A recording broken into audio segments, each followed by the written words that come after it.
आज हम आपको इस स्टोरी के माध्यम से बताएंगे कि कैसे एक नाबालिग उम्र के बच्चे ने गर्ल से 2 लाख रुपए का सोना चुराकर सारे पैसे फ्री फायर गेम में अपने दोस्तों के साथ उड़ा दिए।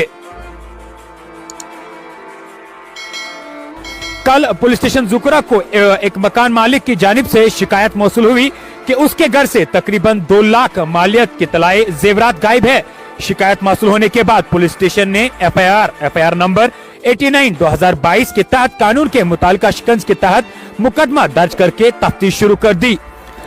एसडीपीओ जुकरा शौकत अहमद की हिदायत के तहकीकात के दौरान एसएचओ जुकरा इंस्पेक्टर जोनेश वर्मा ने अपनी टीम के साथ शिकायत कंदा के घर पर दौरा किया और बाद में शिकायत कंदा के अहले खाना को फोन किया और उनसे केस के मुताबिक पूछा। बाद में उनके मोबाइल फोन चेक किए गए। शिकायत कंदा का एक मुश्तबा नाबालिग भाई जिसका फोन भी पुलिस ने चेक किया और उन्हें मालूम हुआ कि इसने सोने के जेवरात के कुछ तस्वीरें किसी को व्हाट्सएप के जरिए भेजी और बाद में पुलिस शिकायत कंदा और उसके अहले खाना को अपने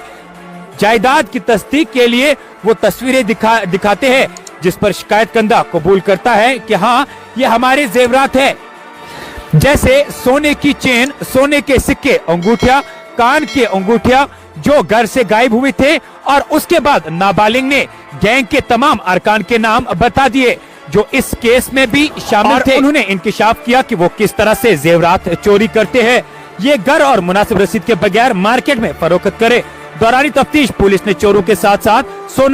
सोनहार को भी गिरफ्तार कर लिया, जिसमें एक खातून भी शामिल थी जो उन सोने के जेवरात को गैर कानूनी तौर पर बाजार में फरोख्त करने में मरकजी किरदार अदा कर रही थी। पुलिस ने 2 गोल्ड स्मिथ को भी गिरफ्तार किया जो मुनासिब रसीद के बगैर और गैर कानूनी तौर पर सोने के जेवरात खरीदते थे, जिसके बाद पुलिस ने उनसे तमाम तलाई जेवरात बरामद कर लिए।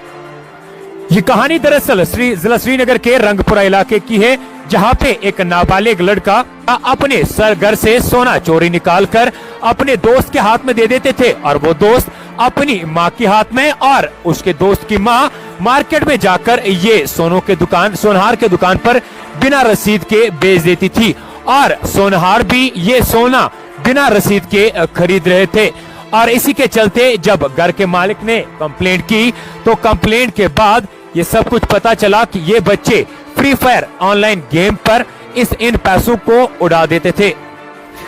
पुलिस की तफ्तीश के दौरान मरकजी मुलजिम ने यह भी इंकिशाफ किया कि वो और उसके दोस्त इस रकम को फ्री फायर गेम के साथ साथ और दूसरी जगहों पर लगाते थे, जहां वो इस रकम से अपने मुख्तसर वक्त का लुत्फ उठाते थे जो सोने के जेवरात बेचने के बाद आते हैं। पुलिस ने 2 नाबालिगों को जुवेनाइल जस्टिस बोर्ड भेज दिया।